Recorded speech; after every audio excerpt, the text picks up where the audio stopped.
Welcome back to the Planet Soccer channel here on YouTube. I'm your host, Reed, along with my co-host, Dylan. It's been a minute since we recorded. I feel like it's been a minute since we recorded, or this is our second recording of the day, and there's nowhere in between, right?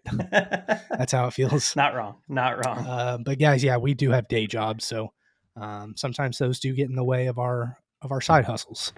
But alas, today we are continuing our discussion, kind of comparing European soccer to American sports. It started off as the discussion of the English pyramid with Travis Levinson.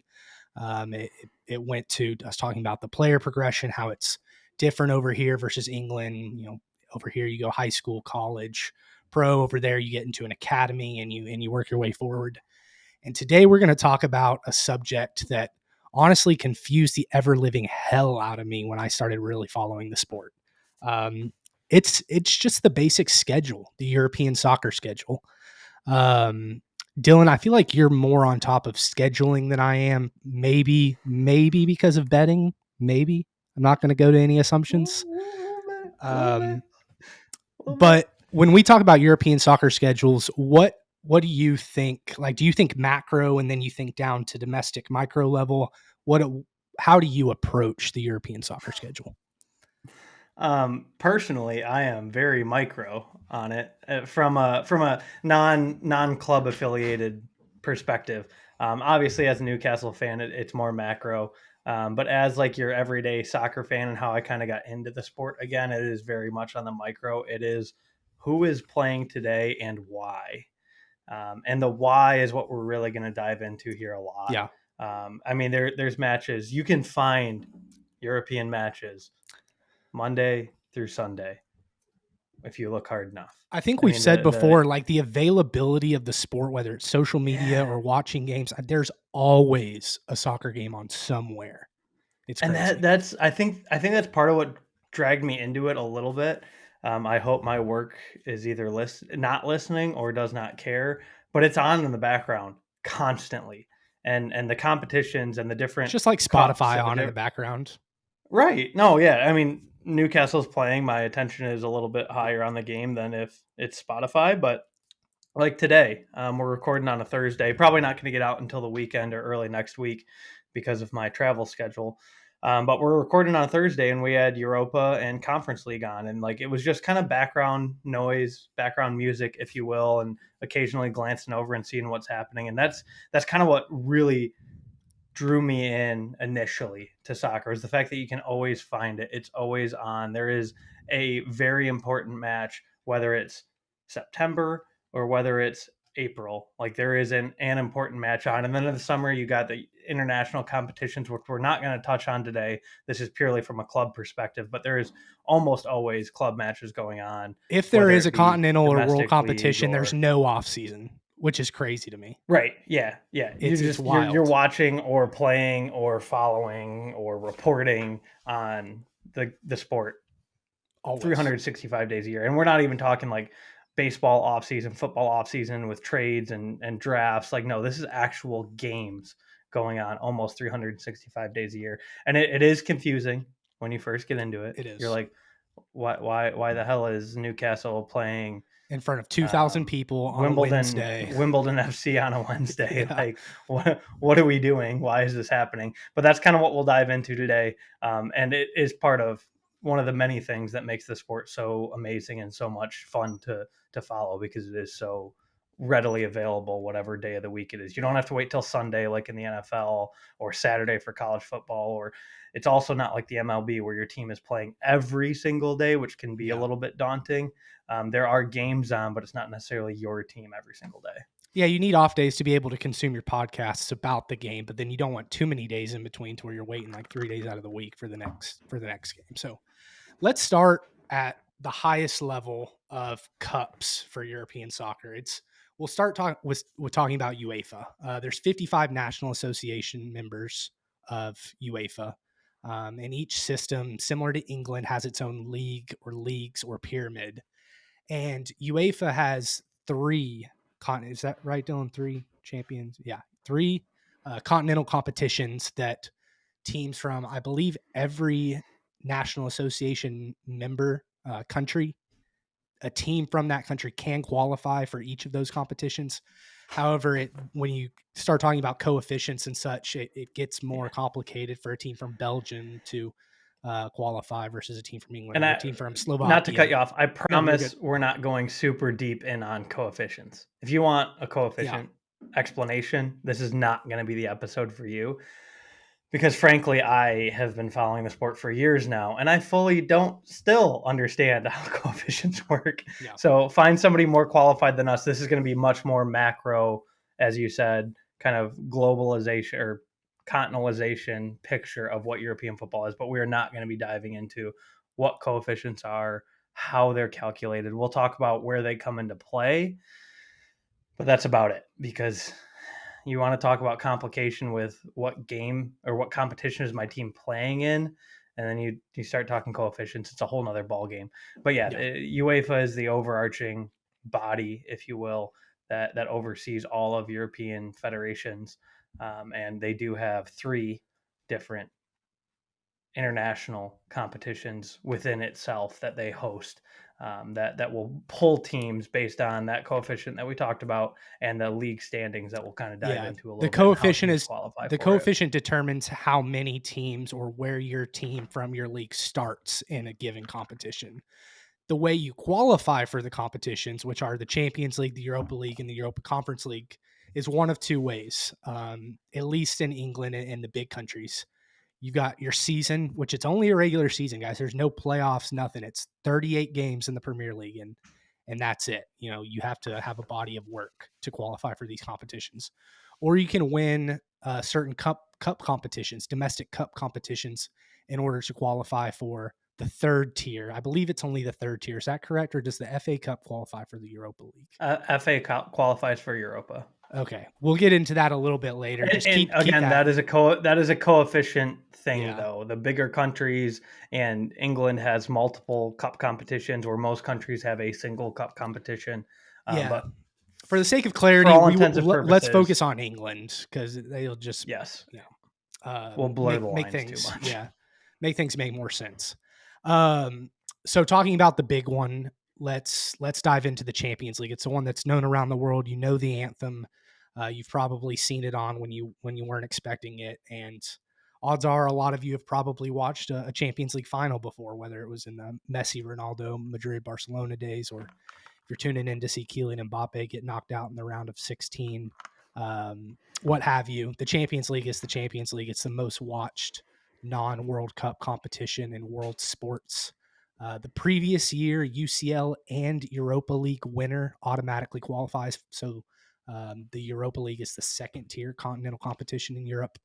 And the champions of the top 10 European nations, which is coefficient determined, automatically qualify. Six runners up from six nations, third and fourth place teams from the top four nations, fifth and sixth place teams from the top two nations. And these aren't all Champions League.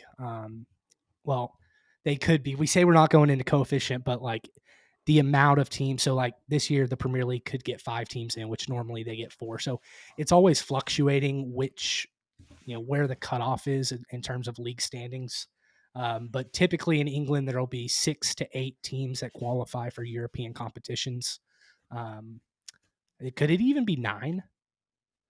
In theory, it could be like in past Yeah. years. In theory, 8 could make it. I don't know how many times it has happened, but in theory, this year we could get all the way down to 9 if the right teams win the trophy, win like the domestic cups, and that's where it does get pretty convoluted, and that's where it cuts out some of those smaller European countries that get that like, oh, you're in the Champions League, kind of, but you got to play in a playoff, and Yeah, we're mainly going to focus explain that a on. little bit, Dylan, because there's a Champions League before the Champions League.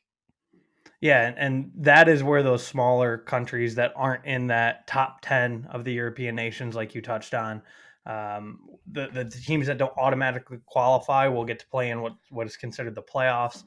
You'll have multiple rounds of the playoffs to determine kind of the best of the rest, if you will, kind of that playing game for you March Madness or college basketball fans. If you think about the Dayton playing games, that's kind of what you're looking at with a lot of the all of the European competitions have them, but that's kind of what you're looking at is like you're really good. You had a really good season in your own league, but maybe you're not quite up to snuff of the ACCs, the Big Tens, the SECs of the world, or in soccer terms, the EPL or La Liga sort of thing. So Yeah. you will have to kind of play your way in if you're coming from those smaller countries, but you do have the opportunity to still play in what is considered the Champions League, even if you don't automatically qualify by winning your league because of the coefficients. Yeah, and the big revenue starts once you actually make the group stage, which is it's the culmination of the play-in or playoff stages of the Champions League.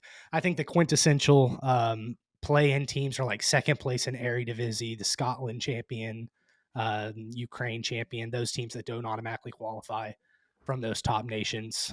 You see like a Feyenoord, if they finish second to Ajax, they'll go through See the a lot of playoff. Scandinavians, Yeah. molds of the world that have to fight through, or Copenhagen this year, who also made the knockout round. Those are the types of teams you typically see in that plan, trying to fight their way into the actual Champions League. And the nice thing is, if you don't qualify for the actual Champions League based off that, you do have that tiered system where if you miss the Champions League on the play-in, then you drop to Europa and so down the ladder. So you do still have European competition to play for. It's not like, hey, we won the Norwegian league this year, but we lost our Champions League play-in games, so we don't get European competition. You do still get European competition. It might just not be at that highest level. Yeah, and talking just basic characteristics of the Champions League, they're always, besides maybe the final, is always a midweek game. So that's where a lot of the confusion comes from me. Is I think of like, okay, Premier League Saturday, Sunday, Monday, sometimes Friday, but the midweek games are continental and domestic competitions, and there's lots of movement in season with the schedules, the Premier League schedule to accommodate a team playing in the Champions League, or if an FA Cup conflicts with the Premier League schedule. It's a fluid system, just like the English pyramid is, and it's really never ending. But talking about the group stages of the Champions League, you have the top two from every group advance. So how many groups are there, Dylan? 8? Is that correct? Yeah, Yeah, right 8 now, yeah. groups. Top two from each group advance. The third place team from each group gets to drop into the Europa League, and it's basically they don't go right to the knockout rounds of the Europa League. I think they have to play like one game or Yep. one. Is it a One tie. one It's a tie? home and away. It's yeah. Yeah. It's a home and away. So you drop down to the round of 16 playoffs or play in, if you will, Mhm. for Europa, and that's where teams like Sevilla have made their money. Thrived. We'll qualify every year if you're Sevilla, and then we'll drop down to the Europa League. And Barcelona's been a specialist at it recently, also not they taking in have this year. they have been, but you do. It's another reason for. I think it increases that kind of competition, especially later in the group stages of the Champions League, to be playing for something. Yeah. Like most recently, I think about Newcastle's tie against AC Milan in match week 6 of the group stage, or match week 5 of the group stage, and or no, 6. It was 6, and it was not to qualify for the next round, most likely. It would have taken a lot for both those teams to qualify, but it was more for playing for the opportunity to still play in Europa League. Stay And in. Europa League is still a very coveted trophy. Like, we're talking about it as this second tier, but if you're a club like a Newcastle, or no offense, a Tottenham, where you're not winning trophies on the regular, it's still a very proud trophy to bring home. I think every English fan would much rather win the Europa League than win the Carabao Cup. And we'll dive into the multiple cup ties in England in a little bit here, but there is a lot still to be won and to be proud of in the Europa League. So when we keep saying tier 2 and we talk about it as that second tier, but for a lot of clubs, like if you think about it, only 16 clubs in all of Europe, we're talking from that 55 leagues, make it into the round of 16 Yeah. at the And there's Champions always League going to be level. 2 or 3 smaller ones every year. So you're always going to have big teams dropping down into the Yeah, second level, right. which is always AC fun. Milan just last year was in the semifinals for Champions League, and this year they're playing in Europa League because of their group result in the Champions League. So by no means is it a minor competition. It's still a very important competition to a lot of clubs, and a trophy everybody is trying to win if you're in that situation. Yeah, looking at the financials, which is kind of what is so coveted. Besides, if you actually win the tournament, there's still a lot of money to be made in the Europa League. There's really only a $7 to $9 million difference between the teams that make each tournament. Now, obviously, the further you Chump go, the change. more you make. What'd you say, Dylan? Chump That's just change? chump change. Yeah. Yeah, like the difference between qualifying for Europa and Champions League round of 16s is so minor, but the difference of not qualifying for either, placing fourth in the Champions League, is a big financial difference. So there Yes. is a lot of TV money, competition money to be had, and that's where again having those third place teams in the Champions League drop down is still super important to not finish fourth in your league or Yeah, in your group stage. I think it's really similar to promotion and relegation. Like take it, say Copenhagen didn't advance and they were fighting for that third or fourth spot. That monetary gain from staying in Europe is so huge for clubs like that, which is what the majority of clubs on the continent are like. They're not the giants that you see, the big 30 clubs in Europe, the Uniteds all the way down to the Newcastles. Uh, so yeah, I mean there's benefits all around. Talking about the Europa League qualification for it, it's the Europa Conference League winner from the previous season, so the third tier, which I mean it is. I don't know why I'm putting air quotes. That winner from the previous year automatically makes the tournament, and you have 7 domestic cup winners from nations 1 to 7. So that domestic cup for England is the FA Cup, which is I believe the oldest soccer competition, organized soccer competition in the world, which we've talked about. Then you have the 5th place team from nations 1 to 5 in a typical year, second placed from nations 1 to 2 due to 5th and 6th qualifying for UCL. 12 winners from qualification rounds of the lower ranked nations, and then 11 UCL qualification losers. So those are those teams that we see getting third in their group, dropping down to Europa League. Um, I mentioned previously Barcelona had been a Europa League regular, finishing third in their group a couple times over the last 5 years, dropping down into the Europa League. Liverpool just straight up started in the Europa League this year. So it's by no means a pushover tournament or a non glitz and glam tournament, but it certainly isn't the prestige of the Champions League. So, Dylan, I don't watch a whole lot of Europa League matches, to be completely honest. I know you do. It's kind of like the Yeah, championship to me. I know it's fun. I know it's it's gritty so and much more fun. yeah, It's a little bias, like a little recency bias on that, because this week's Champions League matches were just a snooze fest, really. and the Europa and Conference League were anything but. But it is fun for me because, like you said, it does kind of remind me of the Championship a little bit. It's a little bit more diverse in terms of the budgets of the teams. Like in Liverpool's group stage, they played Saint Juliet. Don't even try. Don't Yeah, even try. one of those French clubs. Or no, one of those Belgian clubs, USG.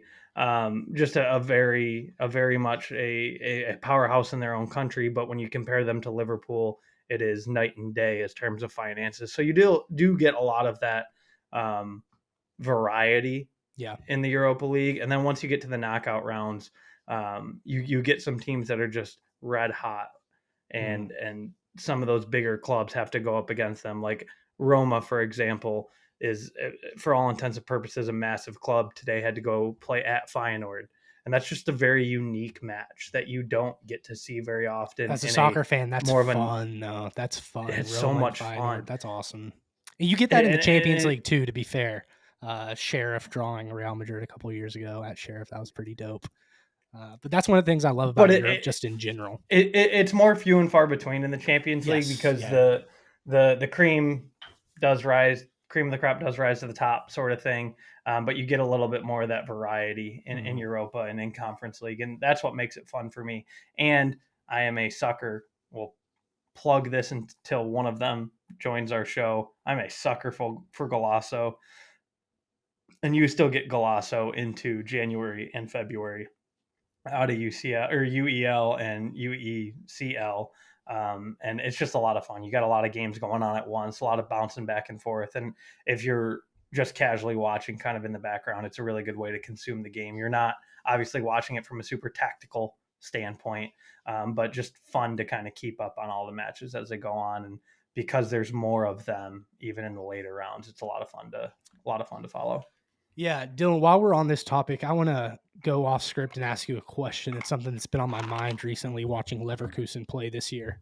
Do you think there's um, any faults in the system? Like, would you like to see Leverkusen compete for the Champions League this year? Because they could be decimated next summer. They could lose their coach. They could lose half their team, and it won't be the same Leverkusen team. I think of them similar to how I think of Napoli, like last year when they were so hot, but they were in the Champions League. I would love to see Leverkusen complete. So that's compete in the Champions League. Right now, they're in the Europa League, running train. What are your thoughts on that? I mean, I'd like it, but how do you Like it's you just a can't have your cake and logistical eat thing it for too, me. kind of thing. Yeah, it would be cool if Champions League was not determined by last year, but if it was determined, like if we just moved the Champions League calendar back and congested fixtures more. Like it'd be cool if Champions League wasn't decided until November and then Yeah, things started, but we it's already just have not too much feasible. fixture. Yeah, we already have too much fixture congestion, and then it puts even more or even less of an emphasis on domestic competitions, especially those cup ties. Because if you're Leverkusen and you are playing in Champions League this year, and you also have you have back to back weeks of a midweek game, how much emphasis are you going to really put on your domestic cup that first midweek because you know you have Champions League coming back. So in theory, it sounds great. It is a little bit unfortunate It's just when you not look at the feasible. Napolis or the Leverkusens. It feels non feasible. There's things I would change in European soccer competitions and the schedule. I don't know if that's one of them though, just because of the feasibility. It just feels like it's too. I get the sentiment. The sentiment is real. Like Leverkusen is looking like they're likely to win the Bundesliga this year, and we're not getting them in the Champions League. So I get Yeah. where you're coming from. It just does feel like it would be a little bit unrealistic scheduling wise to make stuff like that happen. But it is one of the downfalls of the current system is you qualify based on last year, and there's so much fluidity, especially with those non big six, to use the English term, clubs that have these phenomenal players, the Napolis, the Leverkusens of the world, that will lose them to the Bayerns, to the Spurs. Arsenals, to the cities of the world. That I almost said Spurs. That's what I started to We have say. money to But like, spend. We have money to spend. Other people don't right now. So hey, anything's possible. that's where it is unfortunate because yeah, Leverkusen's going to get picked over. Napoli lost their stud center back. Like it happens, but I think it's Yeah. just kind of part of the landscape. And you can say it's protecting the big clubs, and it is, but at the same time, how are you going to really change it feasibly to make it safe? Even Yeah. just from a very basic perspective, how can you make it safe by not congesting the schedule even more for the players? The last European competition is the redheaded stepchild, the mob football, West Ham. the mob Oh, football oh, version, oh. the West Ham version of European competitions. If we're talking tiers of London clubs, would they even be third? No, they'd be fourth. We have the Europa Conference League.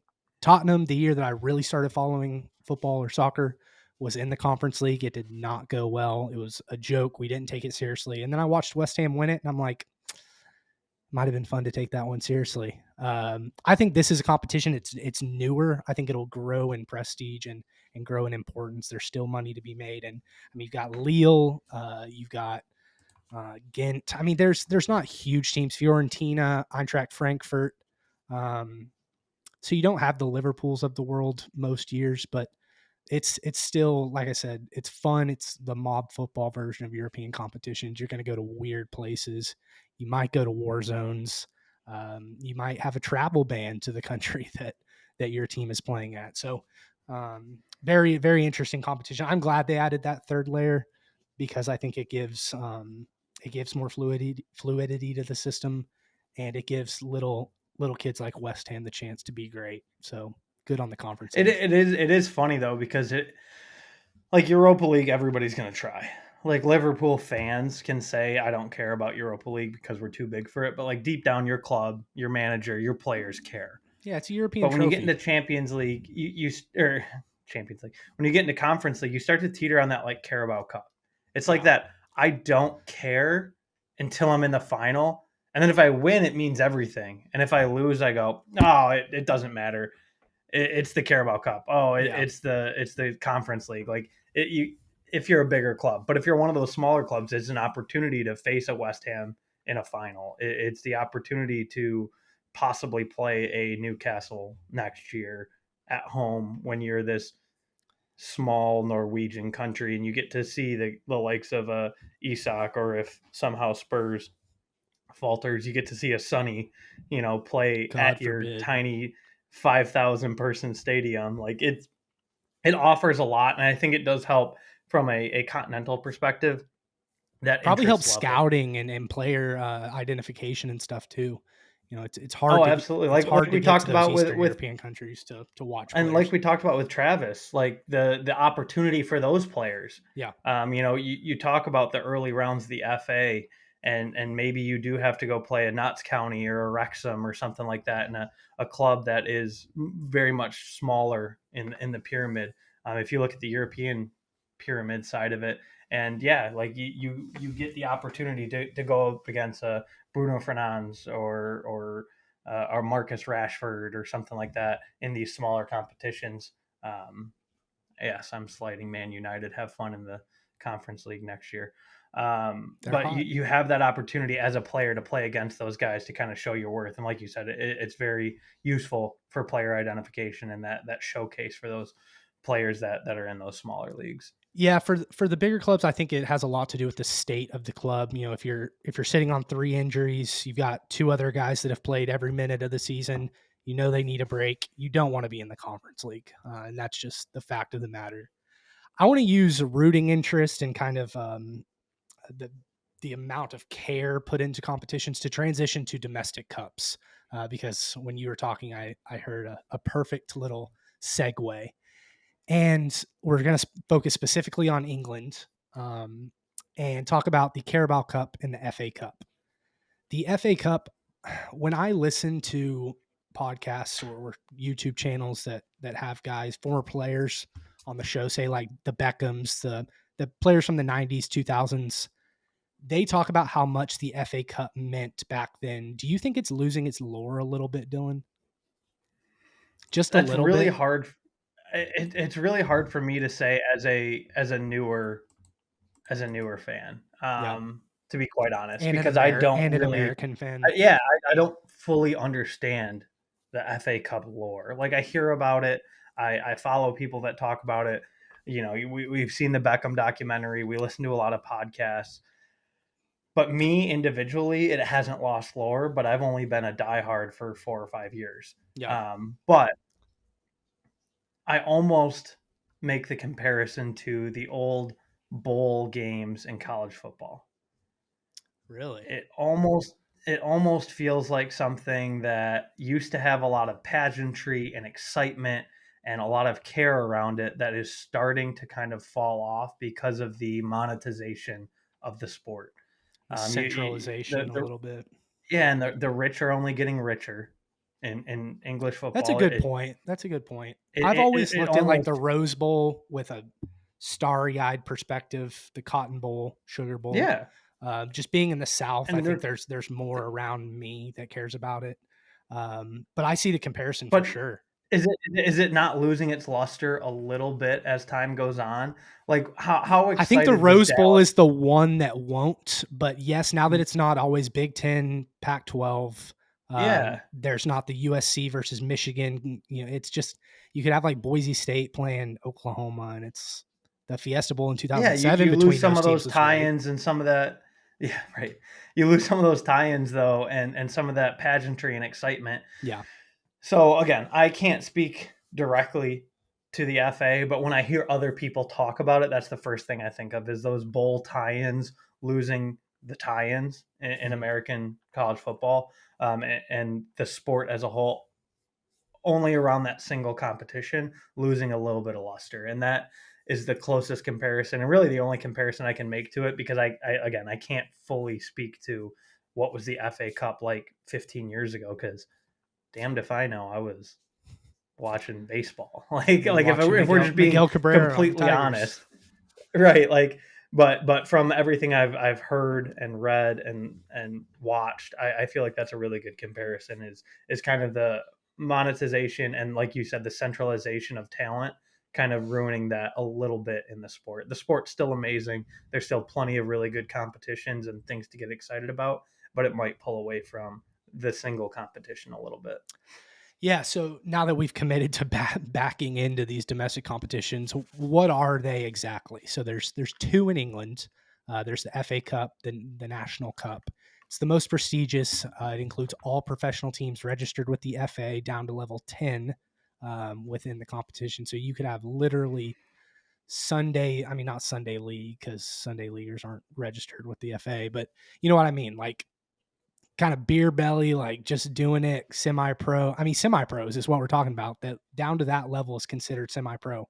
You could eventually have them play Man City. It hardly ever happens. I don't know if a level 10 team has ever made it past round 3.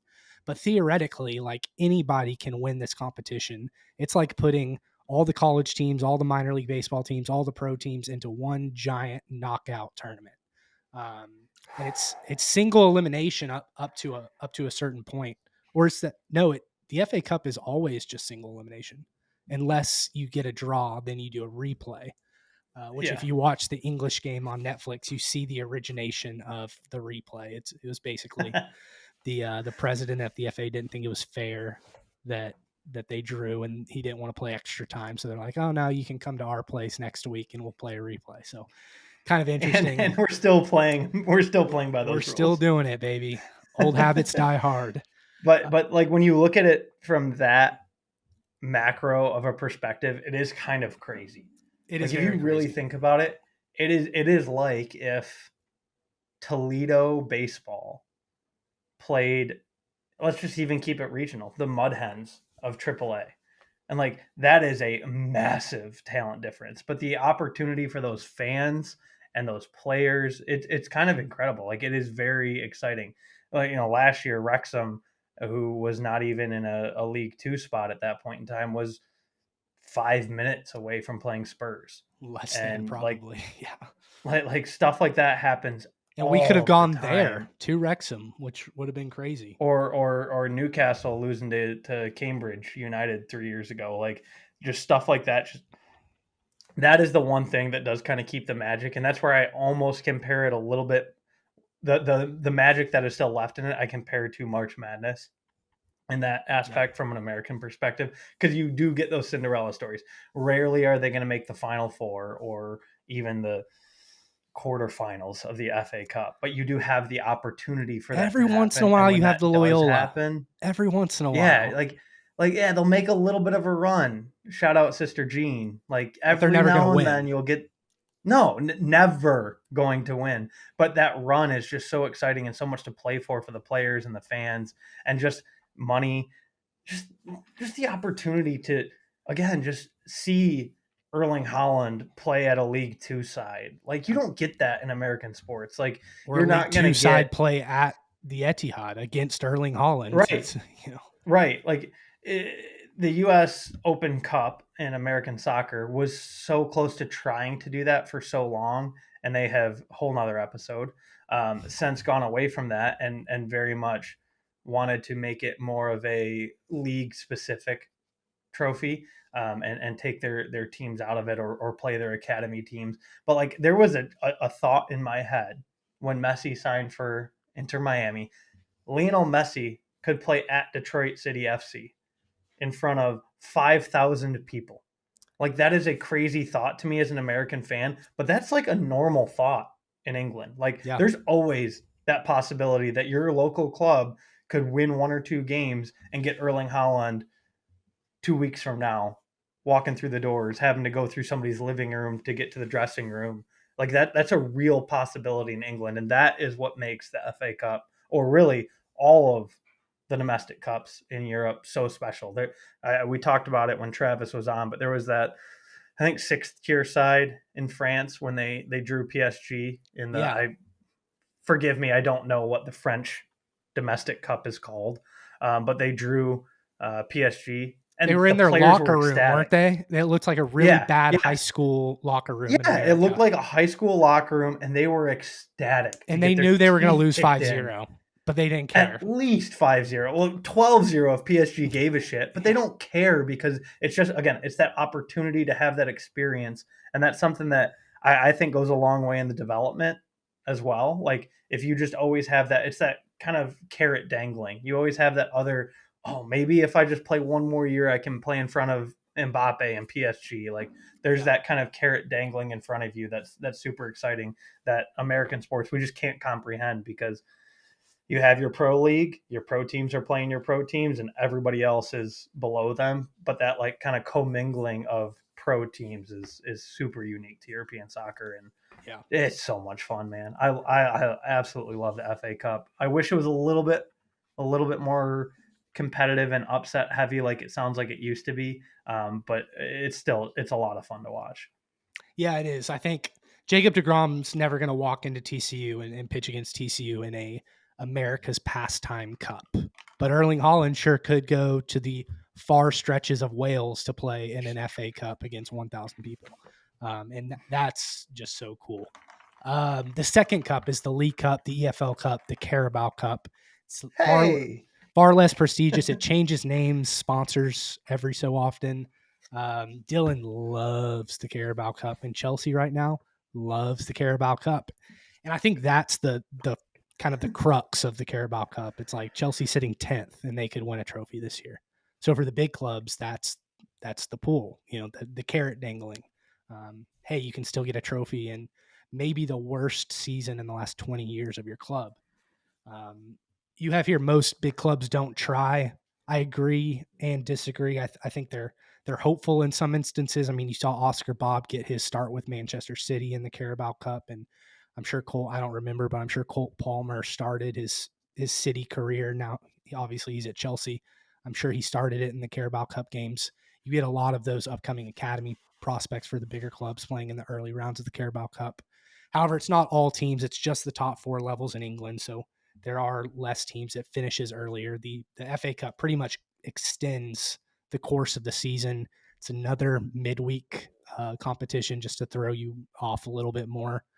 Both of these are actually, in addition to the continental competitions. You can normally tell by the name of your opponents, though, whether it's a yeah. domestic cup or a continental cup. Dylan, I'm going to let you take the reins for about 60 seconds on the Carabao Cup. I'm glad you're keeping it to 60 seconds. Eric Because Ten there Hag are still things has I a like. job because of the Carabao Cup. You can Yeah, start no, like there. truly though, like I don't think it is a it's a holy crap, let's save our season and make a final type of cup for a lot of the big clubs. Yeah. Because it is only the top four levels, it is much shorter. It ends in February. It's way less exciting.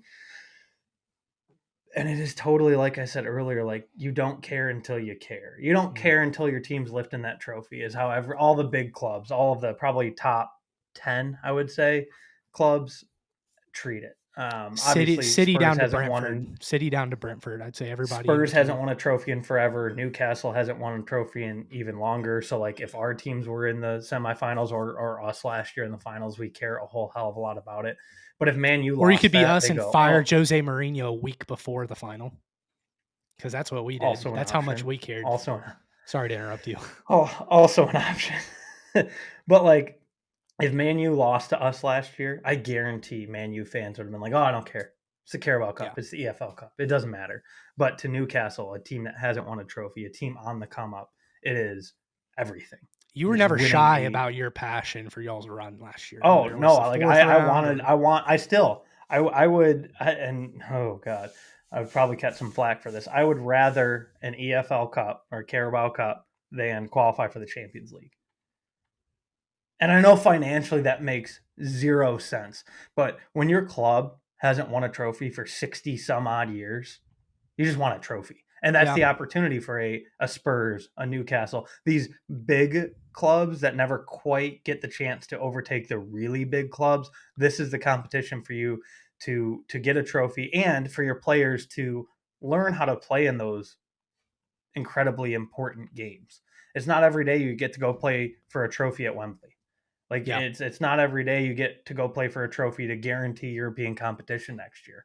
Mhm. So it is a developmental piece, whether it's in the lower stages of the competition, like you said, an Oscar Bob or a Cole Palmer or a Lewis Miley. That's when we first saw him at Newcastle. An opportunity for those younger players to showcase themselves. But as you progress through the tournament, it does very much become like a I just want a trophy. Yeah. Just give me a trophy. Or if you're a Man City, can we get the treble? And that's a whole That's where nother I was thing. going to go next. Yeah. Can you win 3 trophies or four in a year? But a Like treble with the that's where Carabao it starts. Cup isn't the same as a true treble with the FA Champions League and League. That's a whole nother conversation, though. That's just little. I mean, I would a domestic treble is almost as incredible to me. Oh, if we're Like talking win all 3 domestic competitions, yeah. But the true yeah, the United '99 treble or the City treble of yes, last year, the FA Cup, the Premier League. I guess it was still Premier League. Yeah, Premier League was founded in '92, so that is what United won. And then the Champions League. That's a that's the true, true treble. But yeah, a domestic treble is still crazy. incredibly hard or virtually impossible to attain. And because like we said, you have to weigh, all right, if we're really going for the league, how much do we care about this Carabao Cup match in December if we know we have Arsenal coming into the Etihad Yeah. on Saturday? Like, am I playing Holland on Wednesday? Am I playing all Well, he'd probably reserves be to hurt try and win the anyways. league? So Like it's kind of like that balancing act, and I think that's where almost is just as impressive because you have to kind of balance the importance of it and your roster and yeah, I don't know. I love the EFL Cup. I think it's kind of fun. I know everybody kind of craps on it. It might be because it's the closest we've been to a trophy it in a is. long That's time, why. but it's fun. I think my answer would change day to day on whether I'd rather qualify for the Champions League or win the EFL Cup. I mean, there's just something about seeing your club up there on the screen with the anthem playing in the background. And there's the recruitment process and everything also, which is a whole nother wrinkle in it.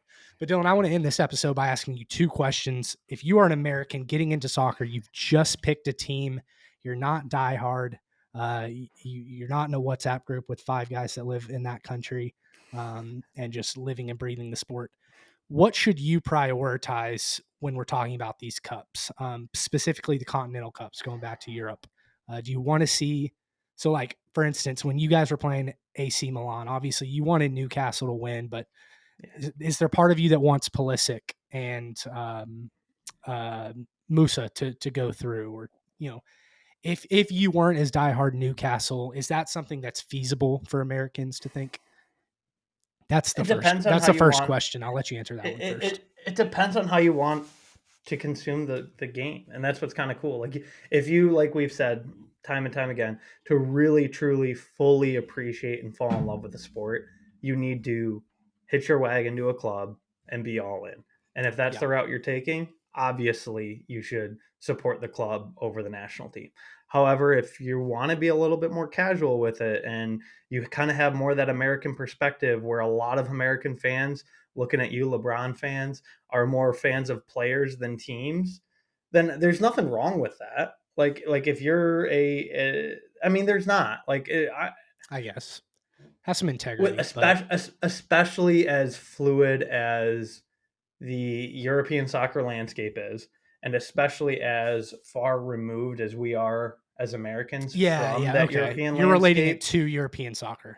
Okay. I was Yeah, saying yeah. LeBron Like if fans in we America who are just fans of individual players. I don't like that. But if we're talking Americans looking at Europe, just being a Messi right, fan and following if him, yeah, absolutely. if you want to be a Messi fan and you just want to follow him wherever he goes, or a Pulisic fan or a Yunus Musa fan, shout out to you. You really should be a giant Yunus Musa fan.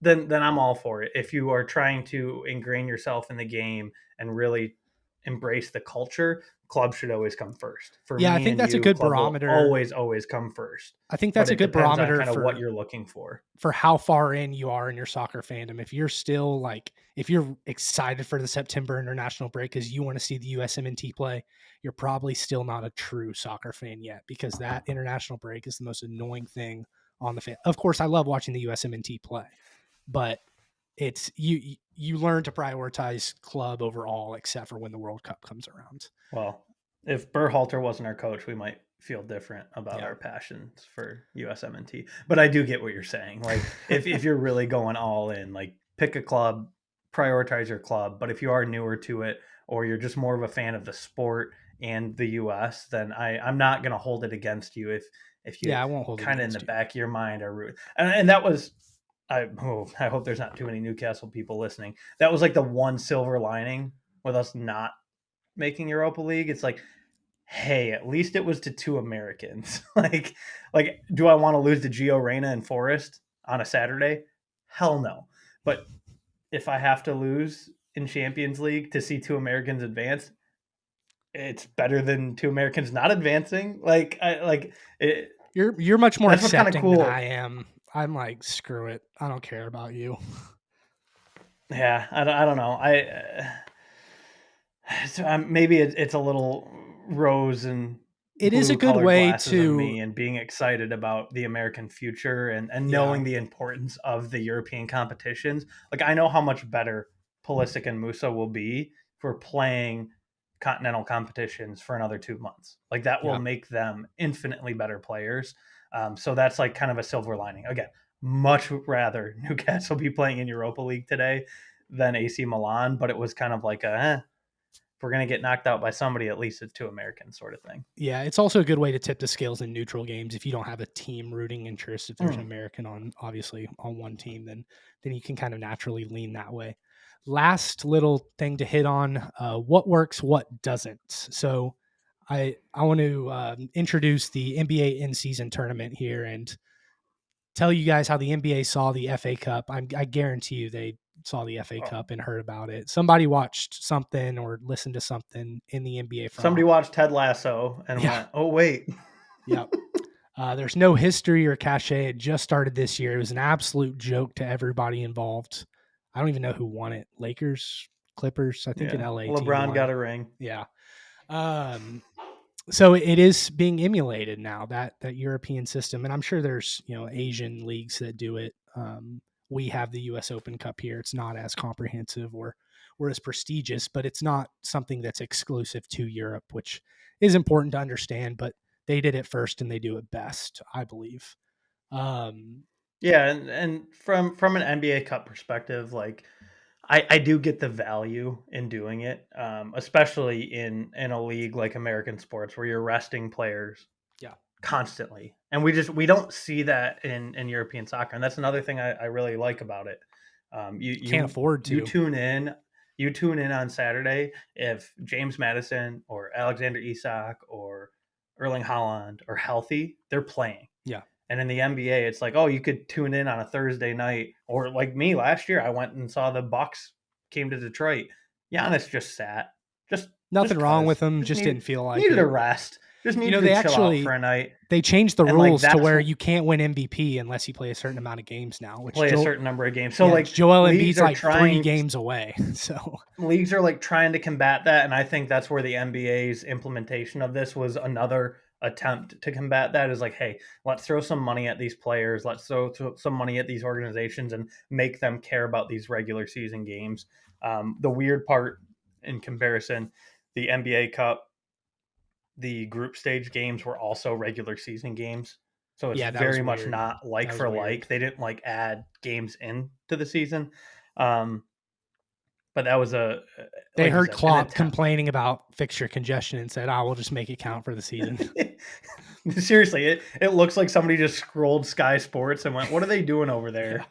Oh, he Yeah. complained about that, but what's this FA Cup thing? Let's try and do that." Yeah. But yeah, there's something to be said about like there are things that really work and are attractive about European, especially English soccer that other leagues and countries are trying to emulate. And I think the NBA Cup is a really good example of that, about something they're getting right.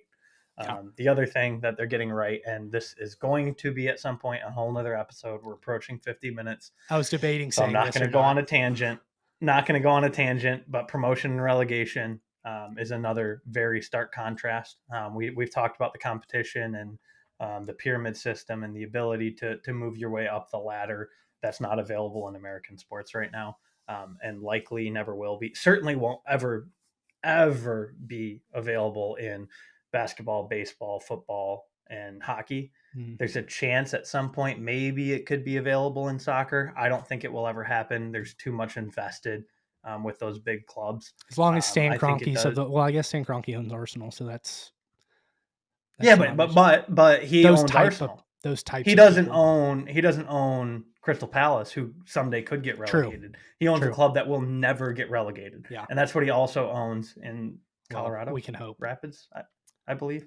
Yeah, he owns a bunch of the Colorado teams. Yeah, I'm pretty sure he owns the Rapids. But like he's like, hey man, if I can guarantee my MLS paycheck from Apple TV, why would I ever Risk that. even think about promotion relegation? And I think that's where the conversation just stops. It would be nice from a US soccer perspective. I think it creates competition, it creates player development, as we've talked about in that player progression episode. But from an American perspective, it will never happen here because there's too much invested already in those MLS clubs. Yeah, I think the values and kind of the auras of the cup competitions and promotion relegation are parallel to each other. I think they you have here. I'll credit you with this. It keeps lower teams relevant. Their storylines galore. It keeps things exciting. So at the bedrock of European football is promotion and relegation and the idea of competition, not rewarding teams for losing, which is what we do in America. But rewarding them for continuing to win, which is the goal of sports, right? So yeah, Dylan, anything else before we close out this episode?